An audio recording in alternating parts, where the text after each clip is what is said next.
So without further ado, ladies and gentlemen, I'm going to pass the stream off to the very, very capable hands of Mr. Gerald Morris and 2Ps on a Podcast. And Loy Sauce, who's in a tank top, he's already sexy as hell, and now he's trying to look even sexier for us. Oh my god! Damn. Man alive! So let me rocking that Jack Burton love, yeah, him set up baby. here. So please donate, ladies and gentlemen. If you donate between now and 8 o'clock, you're entered to win this bad boy. So please, please, please make sure that you donate. Okay? So guys, Gerald Morris, and I'm going to go die somewhere for a while. You've earned it, Nick. I wish it was just for the rest of the stream. Oh, hi, Dan. Wow, Oh, hi. Did you attempt to match me on purpose? No. Dude, I don't have hair. Why would I try to match you? Get the fuck out of here. Also, Bro. Bro, the shirt with the hair. That. I'm not talking about your hair. Yeah, you can't. It's not there. I see some on the side, so that's kind of a lie. You're right. I have the Larry David going on. Where Gerald? Do I get to yell at him now for being late to his own segment? Yes. So, ladies and gentlemen, while we're waiting for Gerald to get on here, we've prepared a really awesome top 5 for you guys, but some huge breaking news just landed in the movie world, and I have to talk about it because we're a movie podcast, and that's what we do. Ryan Gosling will be the Wolfman. What? Are you serious? I sent you the deadline link, dude. Yeah, he's I didn't see it. They said, and you're gonna like this, Dan. They said the film will be in the vein of Jake Gyllenhaal's Nightcrawler. Ooh, that makes me very Why excited. is Dan Gilroy directing it? And will it be better than Velvet Buzzsaw? Oh God, I hope so. They have not announced a director yet, and please don't bring up Velvet Buzzsaw. Look, you know that I was just as disappointed in that movie as you were. Thank you. We fought over who was most disappointed. Tis true. Tis true. Even though you still won't ever understand my disappointment for Under the Silver Lake, but that's okay. That's fine. That's entirely... Oh, no. I've accepted it. No, I understand. I mean, David Gordon Green, after It Follows, goes on to that, and you're like, oh, awesome. And then all of a sudden you're like, wow, this is like overstuffed symbolism. Like, it's just too much. Like, believe me, I understand like sensory overload with that kind of stuff. Do you mean Jason Robert Mitchell? Sure, I don't know who the fuck I'm talking about. I tried to sound smart for 2 seconds. All right. That's okay. It's pretty to look at, though, and I love Andrew Garfield in it, but... Ladies and gentlemen, I'm sorry, we're getting off on a tangent here. This is what happens when the Epic Film guys get together. We do kind of like a warm-up session for like 30 minutes, 15 minutes or so, and just bullshit about movies, and then we jump onto the subject. Sorry, but Gerald, What's up, dudes? you're late to your own segment. It's been 2 minutes, buddy. Come on, man. I was getting set up, brother. How you doing? Set up? Yeah. I'm using Nick's equipment, and I don't know how to use his equipment. I see. I got a crash course, though. So what's up? So, yeah, as everybody can see, Justin and Loy have joined us. Dan is here, and Dan and I have been on site, and I thought it'd be fun to get everybody together. We haven't had enough horror yet. Am I right, guys? Justin? You can never have enough. Yeah. You got to throw some horror into the mix, guys. It's already too much. It's already too much horror? So before we get started, so obviously 2Ps, we do a top 5 show. We do a countdown. We try to have fun, kind of roundtable discussion about our picks and so on and so forth. Before we dive into that, I am also auctioning off a prize, as you can see in the top window of the chat there. And Nick's going to come back at the end of the hour to help me draw the raffle. But that is a set of all 7 Nightmare on Elm Street films. Prime time, bitch! Yes. And somebody's going to win that. So it's a Blu-ray DVD set. And I will be sending that to you literally today from Amazon if you are the winner. And the only thing you have to do to be entered to win that during this horror segment is donate $5 or more. Done. Every time you donate $5, you get an entry. And Mr. Nick's going to help me draw that at the end. Now, I conferred with my horror aficionados, which is Loy Sauce and Justin, Epic Film Guy Justin. Aw. Who wants to tell the folks what the topic is this evening? What are we counting down? Well, in regular Epic Film Guys fashion, that would be the sauce that would explain that to our audience. So I'm going to pass it along to the god of podcasting himself. Please. I'm sorry, what was the question? God damn it. Do I have to drive over there with my mask on and pull the belt out on your raw ass? Yes. What are we counting down tonight, Loy Sauce? What's the Oh, I'm sorry. It's a really layup. It's a layup question. The top 5 horror sequels. Horror sequels. That's right. Christianity, thank you for the $4.28 donation. However, I need 5 to get you in the drawing, so keep at it. You're doing well. I love Christianity. So, yeah, we're doing top 5 horror sequels, guys. I think there's a question in the chat about, like, is every $5 Nick, can you an pull up the chat entry, for me? or is it... Nick, can you pull up the chat for me? It should be right here. It's not. That's why I'm asking you to pull it up. Hang on, he's pulling up the chat for me. This guy. Is every $5 an entry, or is it $5 and up that counts as Every one entry? $5 I want to be an entry. Can we do that? Ooh. Do you have any idea how much of a pain in the ass that's going to be for me to draw live? Well, we can do it later. I mean, but we can do that, right? Oh my God. Want to? I mean, I'd like to.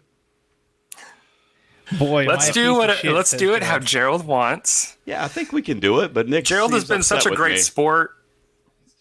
The man drove all the way the fuck up there. Let the man have Look, something, guys, what will I ya? want to do is for every $5 donation. So if you donate $50, you get 10 entries. That's what I want to do. So I'm going to talk to Nick about that, make that happen. He can even show me the website. I can go through it. Shut up. We can do it. All right, we can do what he says. Okay. So every $5 donation is an entry for that Nightmare on Elm Street set for the original 7 films. And we are counting down our top 5 horror sequels. There's no limitation on eras. Me, Justin, and Loy Sauce are pretty known to be horror fanboys. Dan wanted to join us as well. Because We already got a donation dropping. So Real Feels, Drew just dropped $20. So there you go. Thank you, Drew. Love Drew. He's going to have to buy himself another shot, too, if he keeps going. So don't forget that, Drew. Thanks, Drew. So what do you think, guys? Horror sequel. Dan, you're not known as the horror guy. Why did you want to join this discussion? I think that's an interesting question because obviously the other 3 on the panel, it's a no-brainer. But you wanted to be a Dan, part why of are it. you here? You wanted to be a part of it, but why? I think it's interesting to ask. because I wanted to be. Yeah. He's pulling his executive producer card, which I will allow because of all the hard work. So, and Dan has been definitely doing his homework. I've been watching the movies he's been watching every week. Why have you watched Alien Private Eye? No, but I'm saying watch it. I'm paying attention to what you've been watching. Nice. And I think when it comes down to it, why the hell not, man? We're all here to have a blast and have a good time and raise money for cancer research. And let's talk some fucking horror, boys. Let's do this shit. Hell yeah, dude. So we're going to start going around the horn, and we're going to go 5-1. Most people know if they listen to my show. Michelle, thank you so much. So $25 just came in from Michelle, a patron of our show, and Damn. she's the best. Thank Thanks, you so much Michelle. for that, Michelle. She's being entered 5 times, if my math is right on that. All right, so who wants to start us off for your 5th favorite horror sequel? We're going to count down 5 to 1. There's no Let's limitation start on with the era. youngest. We got to start with the youngest here. All right. So, dear Lord, oh Lord, what is your number 5? Number 5, Friday the 13th, Part 4, the final chapter. Miserably low. Are you really going to start this out with that really being that low? Look, I don't need your my editorial. God. Simply one of the finest slasher movies ever made. It elevated the camp slasher saga to immortal status by featuring some of the series' best humor, best suspense, best characters, and best kills. You've got a script that's self-aware but never silly. You've got Tom Savini returning to provide stellar makeup effects. You've got Corey Feldman as a pint-sized hero we can all root for. Mm-hmm. You've got Crispin Glover doing the most amazing dance you've ever seen. What more could you want in a horror movie? A dead fuck. Or 2 dead fucks, maybe. God, I'm horny. Anyway, it's called The Final Chapter, but Jason Voorhees, the way he's portrayed in this movie is so unforgettable that they'd go on to make 8 more of these motion pictures. And I think that speaks to how iconic Friday the 13th Part 4, the final chapter is. Well, I have a Friday the 13th in my 5, but it's a different one, which you guys will be interested to hear, I think, when it comes around. I talked about it with Paul in the Countdown before, too. It's probably my favorite Jason movie, but not really a consensus pick. What do you think? Is it Jason X? No, but I do love that one, and I actually thought about it. It almost made my list. It almost made my list. I'm gonna be honest. It almost made my list too. Yeah, I actually. It's a good thought hard movie. about it. Yeah, It's Dan, are we gonna be friends now? dude. Let me tell you Jason something. It's not a kill technically because they're holograms, but him beating the girl with the other girl in the sleeping bag is the fucking funniest thing I've ever seen. All right, so Dan, if you like that kill, it was originated in part 7, the original sleeping bag kill, which is superior. It's a throwback to that, but check it out if you get the chance. right. Okay, nice pick, Loy Sauce. You know I love it, man. So Jason getting some love right out of the gate. Let's see, Dan, do you want to go next, man? I'm next youngest, so yes. All right, go for it. I am going with my favorite horror movie franchise, the one I've seen every movie to, Saw 2. Okay. I don't know. It's before it went to like torture porn, which basically like 6 and 7. What the fuck else? Jigsaw-ish became like too over the top and grotesque, but this was like still interesting. It still had Jigsaw as alive, so they didn't have to shoehorn him in somehow into the narrative. So, yes, as Drew says, the needle pit is my greatest horror. I am terrified of needles. So when Amanda got thrown in that needle pit, I was cringing.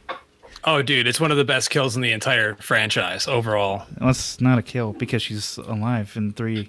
Trap. I know what Justin meant. Yeah. Well, we call them kills in the horror community. Oh, excuse me, Mr. Snob Boy. Well, I know Epic Film Guy Nick is a huge Saw fan. I don't know if he heard that. Your boy Danny picked Saw 2. I got a fist as bump. his number 5 there. All right, good pick. I love the good original movie. Saw. I don't know. Original Saw is great. Yeah, the original Saw is a great horror movie in my opinion. The sequels they're fine. To quote Dan, they're fine. Justin, I want you to No, end. it's Is that fine. okay if you're the finale? What's that? Is it okay if you're the finale? I want you to wrap us up, so I'm going to go next. Oh, come on. Or All right, you well, want to go next? that's fine. That's fine. You're the Go right epic film ahead. guy, This is your man. segment, man. You do whatever All you right, want. so I told you guys I had a Jason entry at my 5, and what I'm going with is just, I mean, it's kind of a guilty pleasure, but I love it. It's just so much fun, and it's just Jason being Jason times 1,000. But it's Jason Lives, Part 6. I love One it. of the best of the series. I love Absolutely. it, man. I mean, the lightning bolt to start with, and just that whole sequence in the beginning, and just some of the best, just some of the most like brutal kills, but also you kind of like laugh and have a good time, which is kind of weird. You're kind of like, this is kind of brutal, but it's also really, really fun. And it's just Jason dialed up to 11, man. So for my money, that's my favorite Jason flick. You say brutal. As soon as he gets reanimated with a bolt of lightning through the chest, he gets up out of his grave and he rips a dude's heart out of his chest. Right. So yes, Right. it is one of the best openings to any Friday the 13th movie ever made. Top 5 for me. It didn't make the cut, but it's going to probably show up in my honorable mentions for sure. Real quick, I just want to shout out Interrupted Tales. They gave us a $10 donation. Thank you so much. Those guys are coming up later this evening, by the way, so look forward to that. They're great. All right, Justin, I'm going to have you wrap up the first round here, man. What's your number 5? It is the sequel to the classic 1974 horror movie that really changed the face of the genre for the remainder of that decade. It turned black humor into something called red humor, which is really specific to the film itself, and poked fun at the subject matter with still paying homage to what came before it. I'm talking about Tobe Hooper's canon classic, The Texas Chainsaw Massacre Part 2. There's not a more fun movie in the 80s realm than Texas Chainsaw Massacre 2. We actually did a double feature last summer at Alamo Drafthouse, a Terror Tuesday screening with the original and the sequel. And I swear to God, the sequel got more applause from the audience. There's an overt sexual tension throughout the film. When heads get chopped off, it's funny and blood sprays everywhere. And you have Tom Savini effects all over the place that are fantastic. Tobe Hooper came into the project and really wanted to do something completely different with it. He didn't want to make the same movie as the original, and it shows, and it's a lot of fucking fun. And the rewatch value, I mean, Dennis Hopper with the biggest cowboy hat you've ever seen swinging around a chainsaw. Two chainsaws. Yes, 2 at the end, yes. It's such a blast, and huge huge shout out to Carolyn Williams as Stretch from that movie. She's not only hot, she is a great heroine and an amazing final girl. So for me, it's Texas Chainsaw Massacre Part 2. Right. It also features one of the best jump scares in horror movie history. Yeah, I'm down with that. That's good. That's a Canon flick, right? So where's it at on the Canon quarantine? Well, we haven't gotten to it yet. We've been letting our fans pick those movies, except for when we pulled the veto card this week and did Death Wish 3. But fantastic flick. And how I approached this list was I really wanted to pick movies that kind of took what the original film did and built upon it, or did something completely different with it, or, changed it in some kind of way. I didn't want to do like a Poltergeist 2 type situation or an Exorcist 2 or any of those lame flops. So over in the chat, Contrarian Julio pointed out that it is a canon movie, so I think he's trying to allude to something. It's a canon movie. And Drew said he just finished binging the entire Friday the 13th franchise, and this is bringing back some memories for him. Thinks Jason X is fabulous. I agree. Drew, thank you guys for commenting. Drop your favorite horror sequels in the chat, and I will try to read as many of them as I can as well. So we're back over to you, Loy Sauce. What's your number 4, man? My number 4 is not only one of the best horror sequels ever made, but for my money, one of the best horror movies ever made, period. It's The Conjuring 2. Good one. Our savior, the almighty and all-knowing James Wan, he has a gift for audience manipulation. And I don't mean that in a bad way or in a disparaging way, but it's the way in which he meticulously crafts each individual scare for maximum effect. We've seen plenty of haunted house movies before, so there are cliches and there are jump scares, which can prove to be very aggravating when they're not done with a lot of craft and care. But in The Conjuring 2, they're always earned every single time. Mm-hmm. It also introduces a pair of horror icons, The Nun, who had a horror movie of herself, a spinoff that was massively disappointing. Don't tell anyone, please don't. Let's not talk about that. And The Crooked Man, and they have not yet ruined The Crooked Man in a spinoff movie. Yet. But the film also develops another pair of horror icons, Ed and Lorraine Warren, played by Patrick Wilson and Vera Farmiga. And they bring such a humanity and a heart to the film. And due to their chemistry and the way their relationship is written, you genuinely care about them, like they're heroes. And so I adore it with every fiber of my being. And even though my beloved James Wan isn't coming back for The Conjuring 3, I hope it's even half as good as what I will affectionately dub the Empire Strikes Back of horror sequels, The Conjuring 2. Nice. It scared the shit out of me. I'll tell you that. I watched that one and the original in my bedroom in the dark, and that was a mistake. Lois and I saw that when he was managing a theater, and we went and watched it at midnight in a totally empty, huge, large format theater together. And I was legitimately scared by that movie at that time. I love that movie so much. Yeah, I agree. Thank you so much to Lantern Tongue for the $20 donation. $20 coming in for that. That's my friend. That's my friend N. Oh, nice. Thank you, N. And Steve. Nice. So entered for the Nightmare on Elm Street set. So nicely done there. All right, Dan, you ready, man? What's your number 4? You're like 5 feet away from me, but I feel like I'm yelling at you. But go ahead. It's fine. I feel like it too. So I want to thank Paul from the Countdown for showing me or making me watch this movie really through Patreon. But Final Destination 2. I mean, you start with 100 out of 10 sequence with the highway truck scene. Like that. Oh, it's so fucking good. It's so good. And the movie actually, like, it dips a bit because of how insane that sequence is, but it's still consistently great. And I just love watching all the kills, like the glass, like the pane of glass kill, even though it's not physically possible the way it happened. But regardless, it was still amazing. Like, all the kills are amazing. But that opening scene on the highway is just, perfection. You know that anytime that I drive by a tractor trailer with logs next to it, if it's a 2 or 3 or 4 lane highway, I go as far away from that fucking thing as I possibly can. Also, one of the best kills ever in any movie, the fence kill with the barbed wire at the end, literally slices the dude in half. I saw that shit in theaters and, oh, God. I loved it so much. Patrick says, is that Jack Burton or Loy Sauce? Nice pick, Dan. I love that opening scene alone. That's got to be one of the best opening scenes in horror, in my opinion, as well.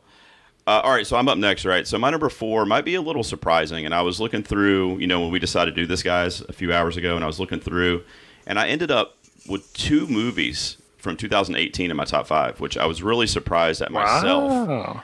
This is the first of those 2, and it's a series that I love, so I'm kind of biased because I feel like together these 2 movies are just phenomenally, just entertaining, dark, and just a fun watch. But it's The Strangers, Pray at Night, which came out in 2018. It wasn't critically acclaimed, and a lot of people didn't love it from the critic circles. But this is so. Go ahead, Lloyd. Go ahead.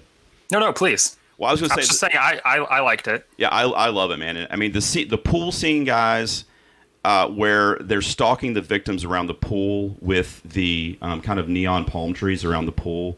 The cinematography and the production design in that scene alone is enough reason for it to make my list. It's just so beautiful and scary at the same time. And when you can merge fear and beauty like that, man, you sell me. The first one, Because You Were Home, is one of the most iconic. There's no motive. I mean, these guys, the strangers, you don't know why they're doing what they're doing. It's just they're just there to terrorize these people. And it's a very scary thing. And home invasion films, I've always been a fan of those. And I love this series as a whole. But, of course, we're talking about sequels tonight. So Pray at Night would be my 4.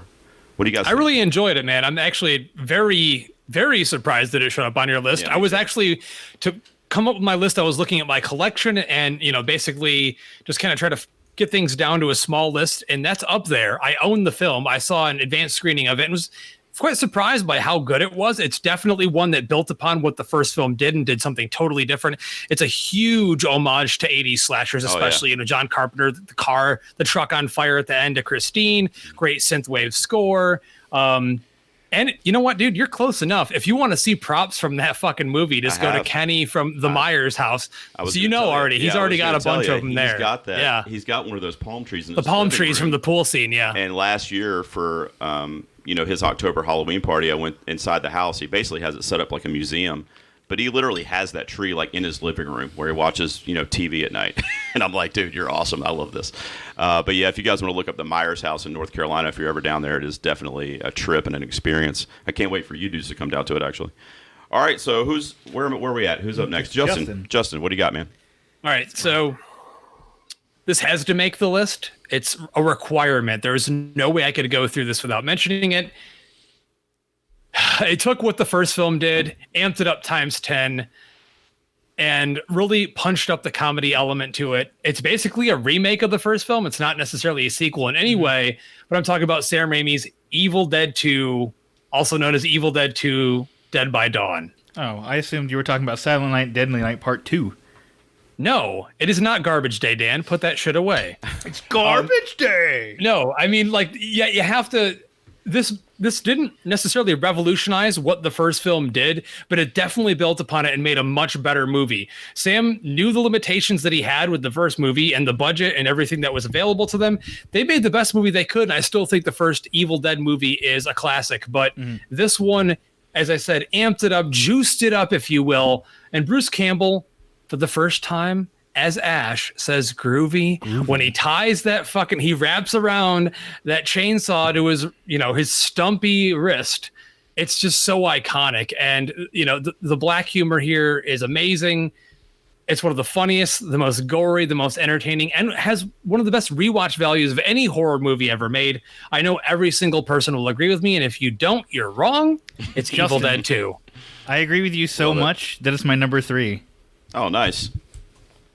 I'm proud of you, Dan. Dan's 3, Evil Dead 2. All right. For basically the exact same reason Justin said. Justin said it perfectly, so I don't need to say anything. All right. Well, I love it. So a match up there on Evil Dead 2. Justin's 4, Dan's 3. Loy Sauce, what's your 3, man? My number 3.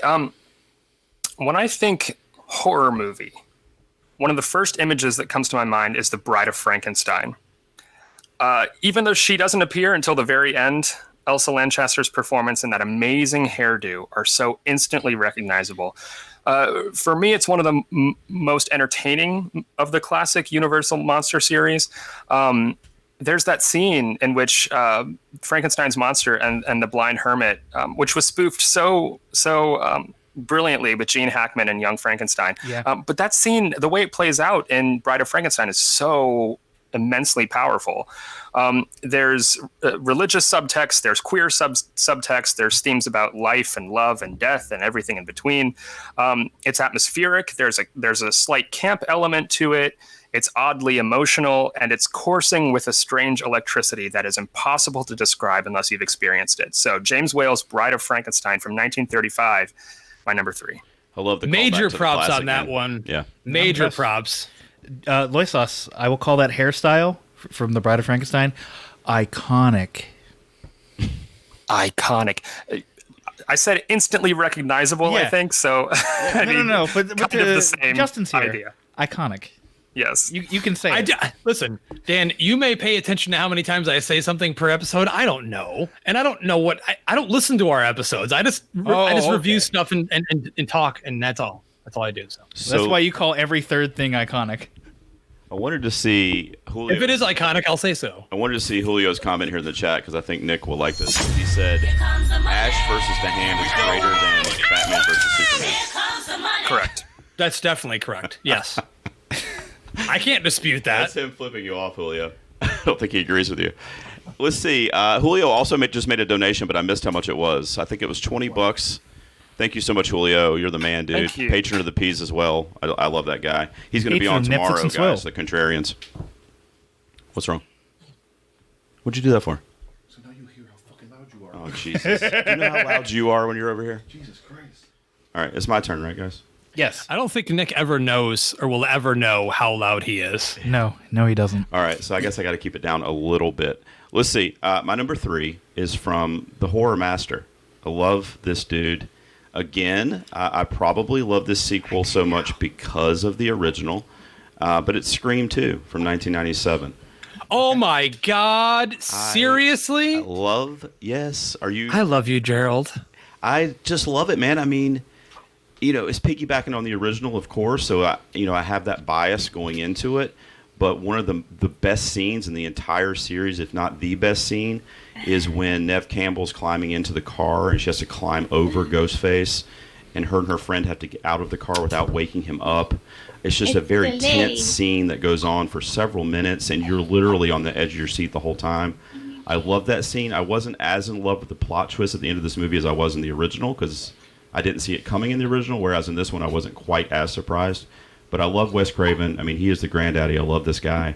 And, I'm a sucker for all of the Scream films, I got to be honest, including 3, guys. So I'm not even gonna lie, man. This movie is most definitely on my honorable mentions. I love Scream 2, and I mean, I agree with everything you said there. In particular, the scene that you're referring to in the cop car, completely improvised scene. That's the genius of Wes Craven. That wasn't even really written into the script the way that it appeared on screen. They just went with it. They shot it, like 3 a.m, and just look at how amazing that turned out. Right. You don't see that in modern horror films anymore. Everything's so formulaic, and God rest his soul. And Wes Craven, genius. Tony Dobish and Patrick mentioned the opening of that movie too. They love with the stab. All-timer. All-timer. Yeah, I mean, Loisos knows after how many times he's been over here with drunken midnight showings of movies. I've put in Scream 2 literally over 15 times. It's just that it's that comfort flick for me. It literally is. I love it so much. I'm surprising you guys with my list though, right? With Strangers and Scream 2. And then my runner-up's going to as well, I think, but I like your picks so far, man. They're great, list, man. And I feel like these are the sequels I would just throw in the Blu-ray player. Well, you knew better too. You knew better. You knew we were gonna, we were gonna jump over each other and have a lot of the same picks. So. I do have a lot of classics. You did well. Honorables, but I tried to avoid a lot of cross up there. All right, we're gonna swing it back around to, I believe Dan's up next. It's right? Justin. Oh, Justin. That's right, because he's wrapping up the round. Fuck! I have to host this segment. You know I'm horrible at this roundtable thing. Justin, are you guys drinking? Are you guys drinking up there? I was. A little bit. All right, good. All right, when there's no more room in hell, the dead will walk around in a mall. One of the best sequels of all time, let alone best horror sequels of all time, George Romero took what he did in his iconic 1960s classic film, Night of the Living Dead. Yes. I say that word a lot.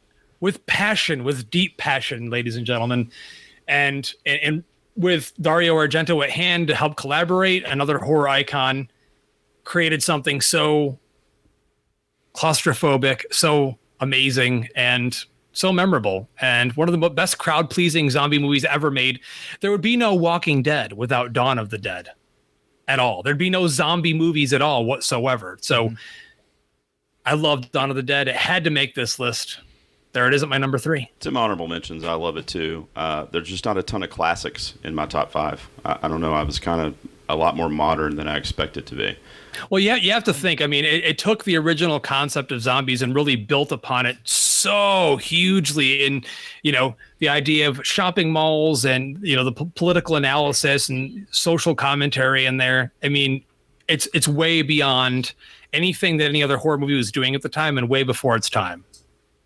Yeah, I agree. I mean, obviously Romero is the master. So I also love the stories about how, the lore that he went shopping because malls were a new thing, and he went shopping with some friends or family members or something to that effect, and he just kind of had the light bulb idea, like everybody's walking through this mall, going in and out of stores, kind of like zombies, and it was like, ding, I still need to visit the Monroeville Mall. Loisos is actually friends with the gentleman that ghost town that helped fund the George Romero bust plaque that is beautiful that stands inside that mall for this movie. Visit it. Yeah, we need to go visit it when it reopens and things go back to normal. Hopefully we'll be back in Pittsburgh for that. All right, well, great pick, man. Obviously a classic, so I love it. All right, Lloyd, you ready, man? You started this off. We're up to our runner-ups, guys. So what's your number 2, man? Ooh. I've said this many times on the show before, but the first time I watched A Nightmare on Elm Street 3 Dream Warriors was like a religious experience for me. I literally felt my soul leave my body and ascend after watching Dream Warriors. It's difficult to describe. I think the reason why I find it so special is because it embraces the creativity of the concept that Wes Craven created in the original 1984 film, and expands upon it, as Justin put it. It taps into the primal fears and desires of teens and young people in a way that's very authentic and very empathetic. It's full of grotesque kills and icky imagery, but also a very hopeful and inspiring message about working together with others who understand what you're going through, or who may share a mutual experience to face and combat your fears. And this is the movie in which Freddy Krueger became not only a terrifying slasher movie villain, but a pop culture icon. Mm-hmm. And it's one of the rare sequels that I think surpasses the original, arguably.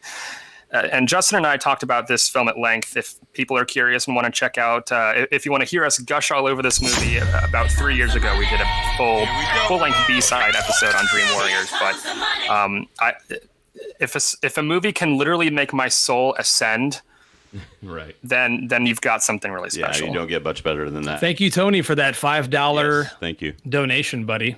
Yeah, Tony Dobish, $5. He's got another entry into what we're just talking about, actually. So the Freddy set there, the Nightmare on Elm Street set. Spoiler alert for my list, but Dream Warriors I could not leave off. No way I could leave it off.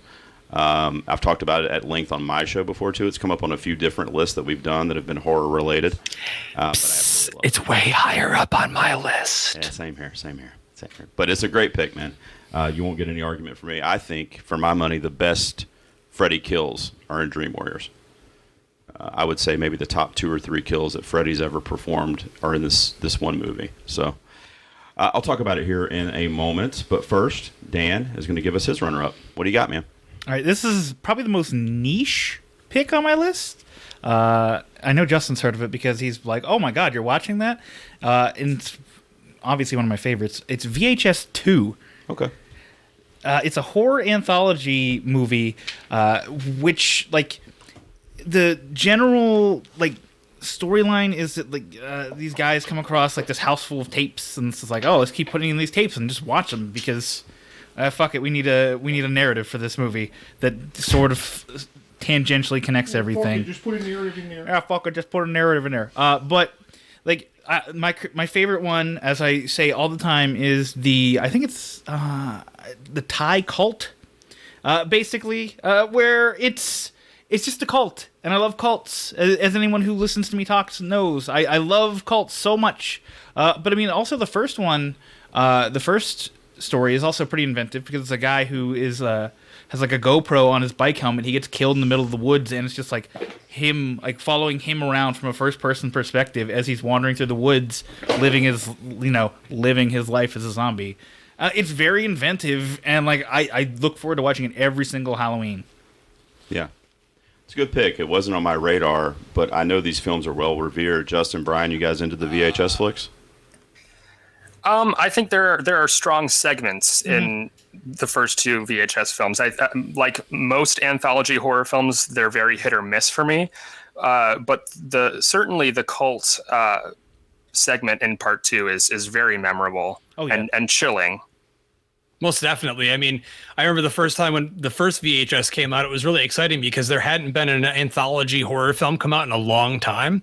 And I'm definitely a fan of them. I mean, since that, we've had some really mediocre attempts at anthologies. So I definitely think the first one stands out a little bit more than the second, but I enjoyed the second one as well. Don't watch VHS Viral, though. Don't do it. No, I haven't. No, I haven't. Don't waste your time. That's not just for you guys. That's for everybody. Don't do it. Oh, okay. Nick's taking over my chat, guys. Anything that Two Peas on a Podcast is saying in the chat is Nick, including Justin sucks. I didn't say that, buddy. I love you. Well, that's okay. That's okay. I do suck if you give me enough money. It depends on what body part you want me to suck, though. A dick last night. All right, man. It's not true. This is Gerald. I hate Justin. I wanted to read a couple comments. Ashley hates, I guess, VHS 2, Dan. She does. I have to watch this on my own. And Julio says it inspired an NES video game. I think he was maybe referring to Dream Warriors there. Yes. Yeah. Hopester Mania says Aliens is number 4 on Rolling Stone's top 20 list of horror sequels. Rolling Stones is a music magazine. You know, Guess what? Do you want to have the Aliens conversation? Because I did that more sci-fi. Yeah, well, we could do it right now. I mean, basically what I was saying to Patrick Sherwood, which is the Hopester's biggest fan, is Aliens isn't a horror movie. You have to think of what genre it is at the forefront, what it is first and foremost. And then, you know, there are elements there. Alien itself is definitely a horror, thriller, science fiction film. Mm-hmm. A slasher for all intents and purposes. Yes, it is. Pretty much, yeah. Aliens is an action science fiction thriller horror. It has deep horror elements, but it's more concerned about ratcheting up tension and action than it is scaring you. There are spooky elements to it. It retains that from the first film, but its main goal is to entertain you and excite you, not frighten you. And I think that's why Aliens is, in my book, not a horror film at all. Yeah, I think I'm with you on that. I would lean more towards the sci-fi thriller side of the spectrum. But I mean, the lines are definitely blurred, though, so I get it. And you know, me and Loisos had a conversation when we did 90s horror that was kind of similar in terms of like Silence of the Lambs, where the lines are kind of blurred, where you can obviously understand why someone might say it's a horror. But I don't know. It seems weird to kind of police that a little bit. But I think of Aliens more as just like a sci-fi thriller, you know? But yeah, I mean, it's amazing. I mean, the original Alien has jump scares, so definitely means it was meant to frighten. It is a slasher in a spaceship. A lot of people try to call Jaws a horror movie, which I don't totally agree with, but it does have scares, so I have to accept when people regard it in the genre that way. But Aliens is first and foremost an action movie, and no matter who else disputes that with me, I don't care. I've watched the movie literally over 50 times, and the action is what is most important to that movie, and the tension that builds. Danny Odie, $20 donation coming in. Got some entries for the Nightmare on Elm Street box set we're going to be giving away at the end of the segment. Drew says, game over, man. Game over. Justin, I've watched Aliens one time, and I agree with you 100%. Thank you, Dan. Wow, this is different. This is strange. We're actually agreeing on something. Yeah, he was shaking his head pretty rapidly when you were giving that commentary, so I thought he agreed with you there. All right, so my runner-up, guys, is the other 2018 film on my list, and I actually had to ask Mr. Dan, because we're here together on site, and I hope I don't get bashed too much by the horror aficionados that have actually interviewed the guy in the mask from this movie, The Shape, but it's David Gordon Green's Halloween from 2018. This, to me, is a sequel to Halloween 78, the original. It's a direct continuation 40 years later. So that's why I decided to put it on this list. Michael Myers, as a lot of people in the chat, and I know Justin knows, is my horror icon. He's my favorite. I mean, dude, you even sent me a Michael Myers magnet, which is on my fridge right now. So yeah. I know That this was very handmade, well. by the way, I got a couple of those. That was handmade. I mean, I'm just a Michael Myers fanatic. I mean, you know, I have memorabilia at my house. He's on my wallpaper on my computer that Nick's probably looking at right now. And to have him come back in this glorious fashion, because the story, let's be honest, got so jumbled with all the sequels. I still enjoy them. They all have their high points that I love. You know, I saw some people on the page earlier mention Halloween 3, which is, to me, is a standalone film. But in general, It definitely is. yeah, I mean, but in general, they all have good pieces. But they just started doing all this weird shit, and it got really kind of convoluted. And then guess what? In 2018, and by the way, David Gordon Green and Danny McBride are local guys in North Carolina, so I have that connection as well. But they brought it back, man, and they said, you know what? We're going to go back to what Carpenter did in '78. We're just going to basically do the same movie. I mean, I'm not trying to be too simplistic when I explain it, but that's how it felt to me. No, you're 100% correct, man. And I had to actually pretty much ahead. fight myself for not having this on my list, because you know how excited I was for this movie, talking with James Jude Courtney before the film came out, and how much I supported it and how I still support it and how excited I am for the sequel. Everything you're saying is 100% true. Yeah, an amazing interview that he did with James Jude Courtney. Guys, go back and find that on the EFG feed if you haven't, if you're a horror fan. It was awesome. I've heard you tell tales about how you've texted him when you're seeing different things, and I'm definitely envious of that. But, you know, my daughter's going to be going to the university, UNC School of the Arts here, and that's where David Gordon Green filmed like 6 months in advance Halloween 18 for the kids there, for the students there, at their theater on campus. And I told her, I'm like, if he does that for the new one and you don't call me, Inheritance is not going to look good for you. So Listen, you know that I applied to be an extra on Halloween Kills every single day of production and got declined and denied every single day of production. Right. You already know that. So I'm fighting for part 3 though, for Halloween Ends. Hopefully they'll need a green-haired. they got to have Now, you, man. They need you. now They just don't in know it. shape. Now I could do the scene where they're like in shape guy with tattoos. Then I couldn't, but now I can. So Right. So, Loisos, what do you think of the Halloween pick before you give us yours? Oh, I champion it for sure, and I don't understand. I see a lot of. I'm a member of many Facebook groups of horror aficionados and stuff, and I see constant hate for this movie, and I don't understand. I want to ask those Women people. led in 2018. I'm sorry. That's it. It's a woman-led film in 2018. That's really what it comes Well, down I'm to. sure that's part of it, but it's like, what I want to ask them, like, what were you expecting? What more could you possibly want from a Halloween film? Honestly, you know, and in their rankings, people put like Halloween 5 over Halloween 2018. Yeah, I'm like, are you high? Are you crazy. fucking high? Because there's no other explanation. Yeah, it's crazy. I mean, Drew says there's hate everything for you it said, with, Gerald. you know, I mean, the return of Jamie Lee Curtis. I love how they fleshed her character out and developed her character so that she's this trauma victim, and she's you know, she fights back with her family. Like, the whole thing is just what you would want in a Halloween sequel 40 years later. Yeah. So pleasing the fans and delivering a great horror film that was successful with not only fans, but mainstream audiences as well. It was a huge hit. One of the highest grossing horror movies ever made. And look, guys, when he gets the mask out of the trunk at the gas station, chills. Puts that on. I mean, if you're a fan of Michael Myers or Halloween, I mean, come on. I mean, it literally does not get better than that. I have that mask sitting right next to me, and I actually relived that out in front of Alamo Drafthouse, DC, before I went inside to scare the bejesus out of every single person that was going in to see that movie opening night. It was one of the best experiences ever. But you can't talk about that movie without talking about the score that John Carpenter, Cody Carpenter, Daniel Davies put together. So brilliant, and one of the best horror scores ever. Yeah, I agree. Justin, you got to give us your runner-up, man. What do you got? Yes, and Loisos mentioned this movie like way too early on. It's one of the best slashers of all time. When I did my top 10 slashers episode a few years ago around Halloween time with Fear from Fearcast, this was right up there on the top of the list. I'm talking about Friday the 13th, the final chapter. Ted White's Jason Voorhees is vicious. He's a pit bull let off the leash and rabid. This dude will stop at nothing to kill you, and everything innocent in his way. Yes, Corey Feldman is fantastic in it. Is in our first Tommy Jarvis. Little young mask maker, and we have the return of Tom Savini, which brings the best kills. You can see what Savini was trying to do in the original Friday the 13th and how he kind of revolutionized slasher movies.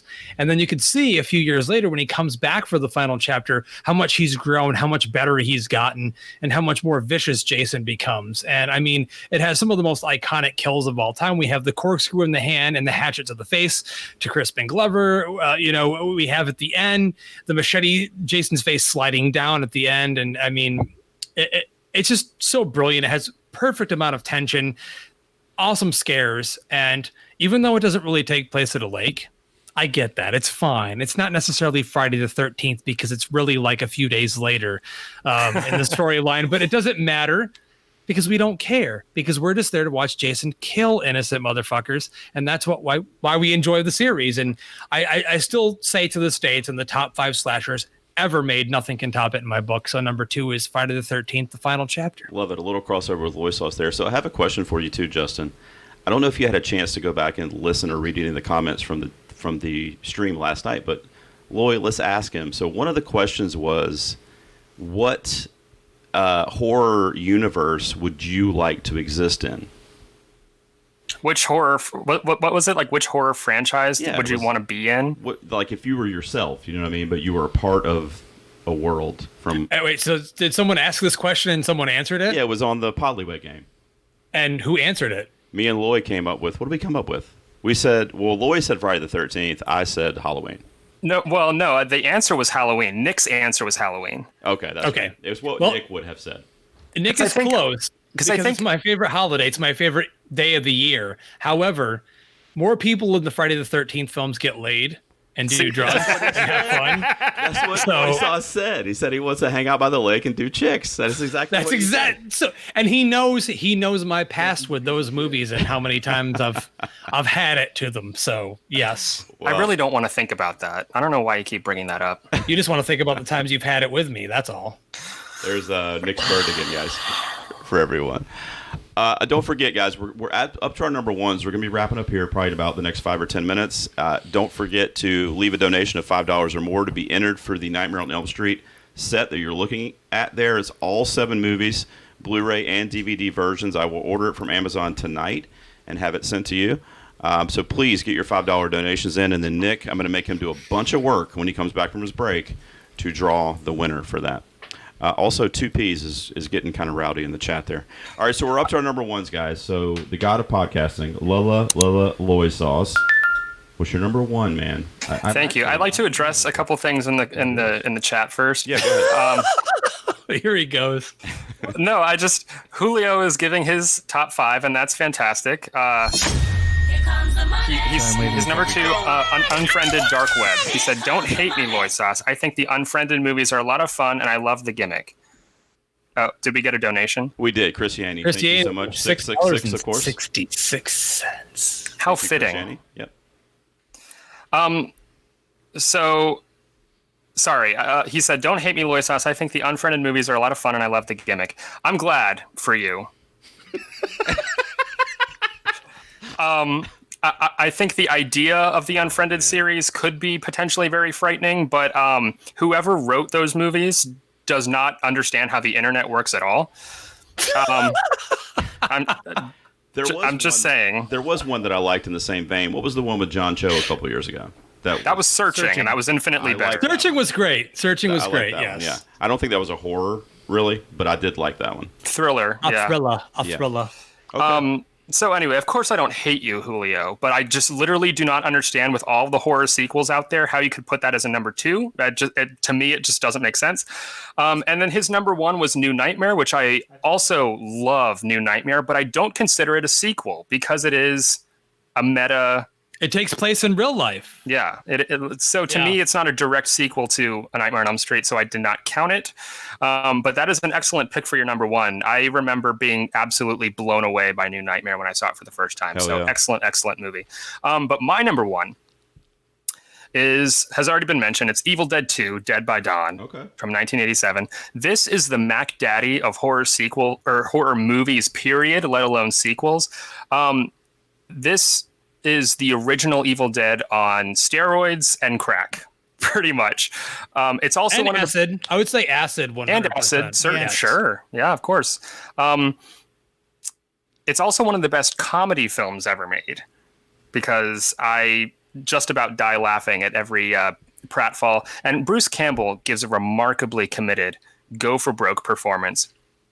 And the imagination of the master of his craft, Sam Raimi, never ceases to amaze me. It's like he sat down when writing the script and he's like, in how many ways can I torture Bruce Campbell in a mere 80 minutes? It's so much fun to watch. And it's wormed its way into the pop culture subconscious. And it was very influential for me in cultivating my own love of horror. Evil Dead 1 and 2 were two of the very first horror films that I ever saw. But the fact that it's number one for me has nothing to do with nostalgia, and I don't think you'll find too many people who will disagree that Evil Dead is the best, if not one of the best, then the best horror sequel ever made. I like it. More crossover too with your boy over there, so I guess we're not too surprised. I think everyone had that on their list, right? No, I didn't. You're a fucking piece of shit. Spoiler alert! It's on my honorable mentions. See, Gerald always does this. Before we do top 5 lists, he'll consult with us via a message, and he'll go, okay, I don't want to run over your guys' picks too much. And he will go out of his way, and I do appreciate that he tries actually harder than most people would. Yeah, I mean, I love them all so much. So, I mean, let's be honest. You throw them all up in the air, and they all fall down. They're all amazing. So, at least on my end. So, I'm assuming you guys are much in the same boat where they're pretty equal for the most part.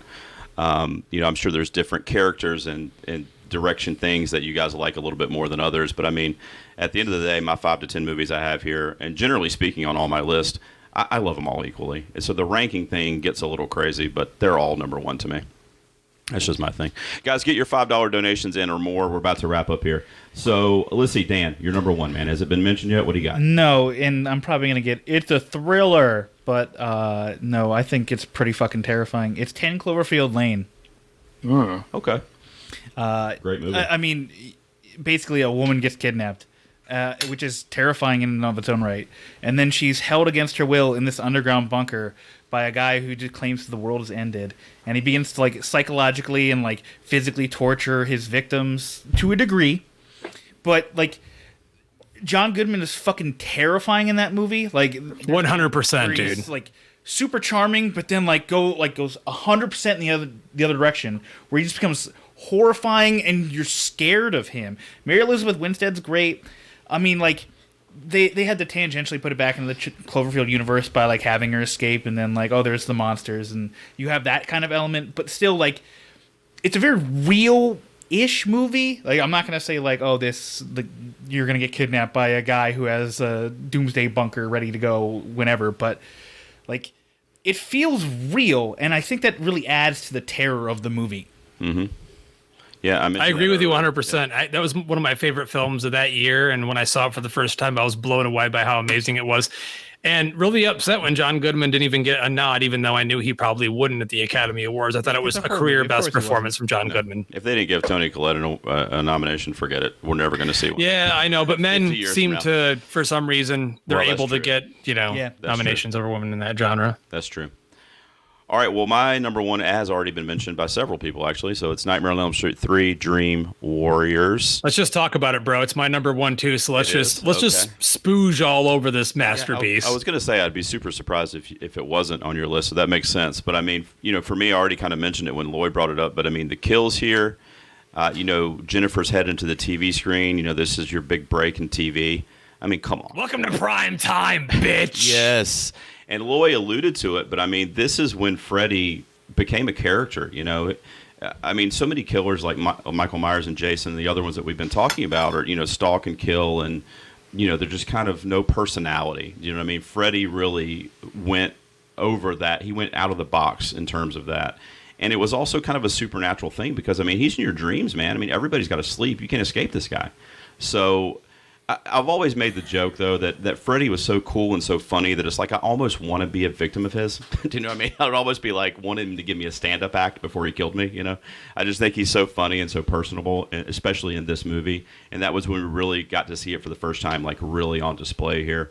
But yeah, you know, the kill on the TV, you know, the puppeteer scene with the puppet master strings. I mean, just this is one of my favorite horror movies ever. Definitely. Probably my favorite horror sequel. Justin, you go ahead, man. I know you love it too. I mean, I've discussed this on countless occasions, on countless episodes, on my top 10 slashers episode that I did with Fear from Fearcast. On the B side, I did with Loy Sauce.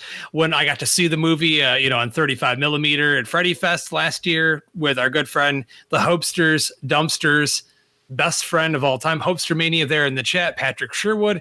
I mean, I've literally seen this movie probably right on the same level as many times as I've seen the original Halloween. It is a classic, and for good reason. Chuck Russell took the original concept that Wes Craven portrayed in the first film and amped it up times 10, added a deep fantasy element to it within, you know, the restraints of the budgetary, whatever they had available to them, and really made something special. Unfortunately, even though I like 4 and 5 and elements of those films a lot, I think that it peaked with 3. I think, you know, they didn't get the right amount of talent and someone in there that was a visionary with the right producers. I mean, Bob Shaye was known for cracking the whip on every single one of these movies because this was the bread and butter for New Line Cinema. So, I mean, Dream Warriors stands above and beyond. And of course, it has the legendary song by Dawkins. That's right. Dream Warriors. That's right. You know, I got to see this. Actually, don't want to dream no more. A couple years ago. Awesome it's just so amazing, dude. So I mean, it had to make my number one. I approached this list with sequels that took the subject matter from the first film and really built upon it, really made it something special. And most fans in the Nightmare, you know, realm, we're done. will consider either the first one or the third one the best. All right, guys. Look. Everybody that I can see your face here, you guys know how much I love you. Loy and Justin, thank you for joining me for this. Top 5 horror sequels. This was actually, I want to say, pitched originally by Loy Sauce. I know he was passionate about it. He even wore his nicest shirt to be here with us this evening. I don't know. Sure. So, yeah, I don't know. But And it's okay. And I don't care. And Nick can crack the whip all he wants, but I'm going to jump in here and do whatever the fuck I want. Yeah, he's coming back over into the chair, though, so I just wanted to say thank you to everyone. No, it's okay. And thank you so much. Thank you so much for the donations. We're going to do the drawing, I think, before Fuzzy Dan comes in, or we're going to try to. But he's real quick. I just wanted to go through my honorable mentions very quickly. Course, yeah. My number 6, I had Friday the 13th, Jason Lives. At number 7, I had Halloween 4, The Return of Michael Myers. At number 8, I had The Conjuring 2. At number 9, I had Scream 2. And number 10, even though I don't consider the original Jaws a horror film, I had Jaws 2. I had to throw it some love during the summer season. And I will jump in with my honorable mentions that haven't been mentioned yet. Psycho 2, which is never given enough love, in my opinion. Whoa. Psycho 2 is great. No, I like it. That's awesome. That's a great honorable mention. The Exorcist 3, and I guess this isn't a horror film, but it should be mentioned just for teaser reasons. But Gremlins 2, the new batch, is celebrating an anniversary this year. So we shouldn't be telling anyone about that yet, Loy Sauce. Just saying. They're not going to remember anyways. It's not like it's a big secret. Gremlins 2 is beloved, and it has a anniversary coming up. So I just thought I'd mention it. Dan, any honorable mentions at all? Now I'm not. I'm fixed. Okay. I was going to say Dead Snow 2 as a shout out to Nick. Dead Snow 2 is super fun. Nick just loves that movie. It's like They Swedish shoot Evil a baby Dead. with a tank. Yeah. I mean, like, it's super funny. That's really all it comes down to. I had a bunch of others, but I can't find my piece of paper. So, how much? All right, be honest, Dan. How much you guys been drinking up there? Come on, be honest. Not too much, actually. That was only my 3rd beer. Should I drive up there right now? I'll be there in like 5 hours. I mean, sure. If you do what you want. Yes, that's it. Red versus Dead. I have others, nice. but I can't think of them now. But Am I on, Nick? Gerald wants to be on. Real quick. Am I on? Yes. Yes. He's on. So he's on. I'm putting my honorables in the chat, guys. I just dropped them all in the chat. Oh my god. And there's a couple of hot takes in there, guys. H2O, No hot I takes, said it. they're all great. Nightmare 2, I said it. Scream 4, I fucking said it. So I love them all. they're all H2O, great. yes, baby. I love H2O. Gerald, thank you so much. This was so much fun. Gerald rules. We got to give Gerald a round of applause for driving up there, helping out, and all of his support and passion for the epic film, guys.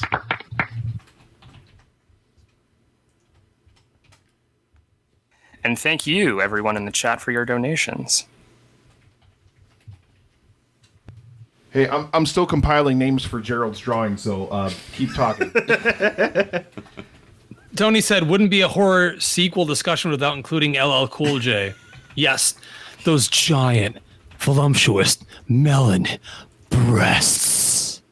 That's right. My God in heaven. I was hoping you were going to say Busta Rhymes so I could utter the line. Lois, let's just go for it. Just say it, please. Trick or treat, motherfucker. Now, see, this is what Nick should be recording. That's another one-liner for you on the soundboard that will come in handy. Already And being recorded. It's There not really a we go. one-liner that I came up with. The brilliant screenwriters of Halloween Resurrection came up with it. but you say it so wonderfully and with such passion. And oh God, God damn it, Patrick Sherwood, Sharknado 5 global swarming. No. Is the hopester there with you? Is the hopester on your Okay, couch so- typing on your computer? Shut up. So, gentlemen, thank you all so much for your wonderful horror segment. We've got like literally 30 seconds before I got to get Fuzzy Dan in here. But I finally finished compiling all the names for Gerald's drawing here. So let me go ahead and we're going to chuck these guys over into random result. I love that we're literally at 66666. That's what I Thank was you gonna so much, mention. That's Chris awesome. Heaney. We need to get photographic evidence of this. You know Patrick how to Sherwood, take a where you at, bro? screenshot, don't you? Patrick Sherwood, take a screenshot. Let's give the horns, baby. Yeah, I got it. I was gonna do it. So, all right, ladies and gentlemen, the winner of the Nightmare on Elm Street collection. Let's get that drum rolling here. I don't believe this. Bill Sutton, ladies and gentlemen. The Bill goes himself. Hey. Oh, my lord, my lord, my lord. All right, so ladies and gentlemen, Congratulations. thank you so much to Gerald again for stepping in for that segment. Man, it's nice to get up and move. Even though I literally sat over there and I was literally bombarding social media with trying to get it out there to Discord channels that I'm part of for Twitch streams and all sorts of different things and whatever. It's just so much nicer, so much easier. But thank you guys also so much for taking part in the segment. Everybody for donating and everything, and Justin and Loisauce for setting aside some time for your afternoon to come and talk about horror movies. Of course. You guys, I mean, I'm you here guys are now. I'm horror off. fans. It's the weekend, dude. I've been working the last 3 days, so Listen, I don't want to hear your complaints. But no complaints.